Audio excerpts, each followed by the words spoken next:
This comes to us from Preston Byrne, who, if you're not familiar, this is one of the lawyers representing 4chan and Kiwi Farms alongside Ron Coleman, the same lawyer representing me against Alyssa Mercante's onslaught of attacks. He says, Telegraph reports Starmer to bow to Trump by vowing to protect free speech, in quotes. And I got a bridge to sell you if you believe that. Press X to doubt. Starmer's just going to tell Trump, oh, yeah, we really, big wink here, guys. We're really going to protect free speech or whatever you Americans called that. Yeah. We're going to totally do that. Reportedly, a U.S.-UK trade deal will carve out protections for U.S. companies. If this reporting is correct, it means that 4chan and Kiwi Farms may have saved the internet. When all hope is lost, the irony of 4chan and Kiwi Farms being the last bastions of hope for the internet. Who'd have thought? He follows it up with, and I'll go into the story in a second, but I want to go through his thread here. He says, I will take this with a huge grain of salt. Much will depend on the specific language of the trade understanding. If it gives us everything we've asked for, it means the U.S. efforts to stop the OSA on U.S. soil will have succeeded in 6 weeks. And this is quote tweeting his post from July 28th saying, one thing UK politicians should be mindful of over the next few weeks as a U.S. activist, lawyers stop their foreign censorship scheme cold at the American waterline is that most of us are doing it pro bono. We're not going to beat you for work. We're going to beat you for fun. And he continues, and the key thing to point out, Starmer won't be bowing to anyone here. He'll be reaching a diplomatic agreement to respect the most sacred constitutional rule of the UK's most important ally. If that happens, that's a win for both countries. He says, what I'm personally keeping an eye out for in a trade understanding, no OSA enforcement against U.S. hosted speech, covers U.S. companies and individuals, commitment to irrevocably withdraw existing notices and demands. American freedom was never the UK's to give or take, but the point is appreciated. Quote tweeting Baby Blue, who says, yet again, putting foreigners ahead of his own people. And Preston continues, I add, on the off chance Labor is actually interested in free speech and the myriad of economic and social benefits it can provide, I would advise them how to implement it.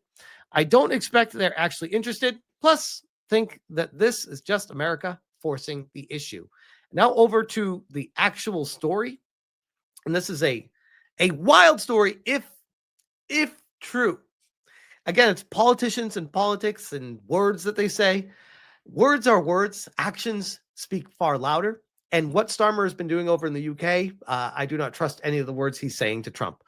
Starmer to bow to Trump by vowing to protect free speech. PM to include pledge as part of a technology deal during U.S. President's state visit to Britain. Sir Keir Starmer is to bow to Donald Trump by promising to protect free speech as part of the deal during the U.S. President's state visit next week. This is wild too, by the way, because we've seen all those viral videos going on in the UK with the police force.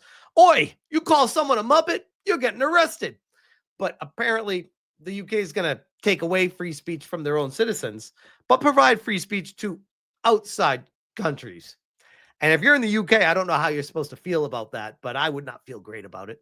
A technology partnership to be unveiled during Mr. Trump's visit is expected to include language underlining the importance of free expression and pledging not to unfairly target American companies. Oh, yeah, they just want to target the UK ones. By the way, none of this actually resolves the issue of overreaching into America. What about the online going to America, though? If it's a UK-based company, it's going to be heavily restricted. The White House has sharply criticized online safety laws, with J.D. Vance, the vice president, repeatedly claiming that free speech rights are being eroded in Britain. The U.S. State Department has warned that there are credible reports of serious restrictions on freedom of expression in the UK, which, you just need to be on X for 2 seconds to see that. Events such as arrests of Father Ted creator Graham Lineman after comments he made online about trans people, and Lucy Conley, who was jailed after a tweet about Southport attacks, have been closely followed by Mr. Trump's base, who view content moderation as silencing political debate. Again, by the way, I will mention this till my face turns blue. Thank God Trump is in office, because could you imagine what's happening in the UK right now if Kamala Harris was there and she was like, "Oh yeah, cackle, cackle, cackle. Let me drink more wine. Whatever you say, Sir Carmer. Yeah, okay." U.S. and UK officials have been working on a technology partnership that will include close cooperation on pillars such as artificial intelligence and advanced computing. Discussions about including a passage regarding the value of free speech in draft versions of Memorandum of Understanding have been ongoing for several weeks, the Telegraph understands. It's unclear whether the language will feature the final agreement, but it comes as the White House has been applying consistent pressure on no 10 over censorship concerns. Peter Kyle, the business secretary, flew to Washington earlier this week to agree features of the partnership in meetings with senior White House advisors. A commitment to preserving free speech would not require watering down online safety laws that have sparked controversy in the U.S., but would be seen as a victory for the White House. This whole statement right here is crazy to me, because the entire online safety law push is watering down free speech. That's literally what it is doing, wholeheartedly. So to say that that's not going to affect it, I, again, press X to doubt on that. It comes after pressure from top administration officials, including Mr. Vance, forced the government to reverse a demand for backdoor access to users' iPhone messages. My goodness, these people will stop at nothing. Mr. Trump had compared the order to Chinese surveillance, which, yep. The White House had warned No 10 not to target American companies when enforcing the Online Safety Act, seeing it as an intrusion into free speech. Officials have been monitoring how regulators applied the law and requested information from tech companies that have been threatened with fines, which here we go. This is what we were talking about with Preston. 2 U.S. companies, 4chan and Kiwi Farms, have sued Ofcom in U.S. courts, claiming its enforcement contravenes U.S. law. The regulator has until next week to respond to a formal summons. Wouldn't it be wild if 4chan and Kiwi Farms were somehow the canary in the coal mine for kicking off World War III? Government officials have increasingly highlighted free speech protections in the online safety laws. Tech giants have been warned that they face huge fines for overzealous restrictions and an apparent change of tone by ministers amid a backlash against the laws by tech bosses, including Musk, owner of X. Vance warned the former foreign secretary not to go down the dark path of censorship during his holiday in the UK last month. The technology partnership is expected to build on a trade deal agreed earlier in the summer with commitments to cooperative on AI, defense technologies, and innovative nuclear projects. Trump is expected to attend state dinner at Windsor Castle, hosted by the king, accompanied by a string of billionaire technology and finance executives, including the boss of semiconductor giant NVIDIA, the world's most valuable company. Tim Cook and Satya Nadella, the chief executives of Apple and Microsoft, are believed to be invited, although it's unclear if they will attend. Lord Middleton, Sir Cameron's U.S. ambassador, has said the partnerships are crucial in stopping China dominating access to 21st century technologies, warning the UK must join forces with America to challenge Beijing.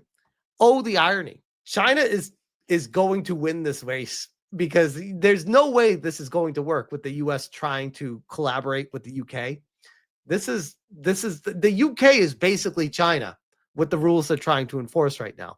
The US, in my humble opinion, would be far better off not working with the UK, completely separating from them and being like, nope, we got nothing to do with you until you completely overhaul your laws, because we don't want to deal with that, because we don't trust you at all.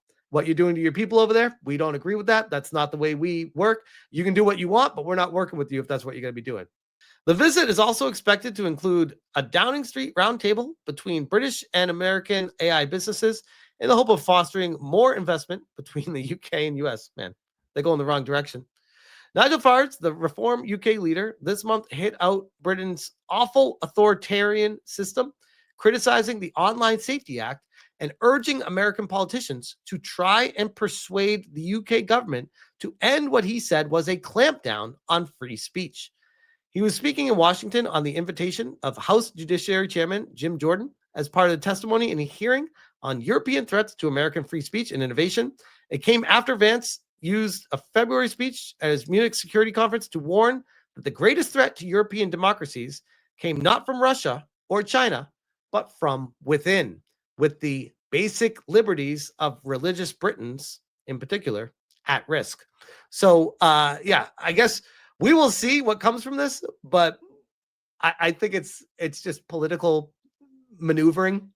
I don't trust anything coming out of the UK with Starmer at all.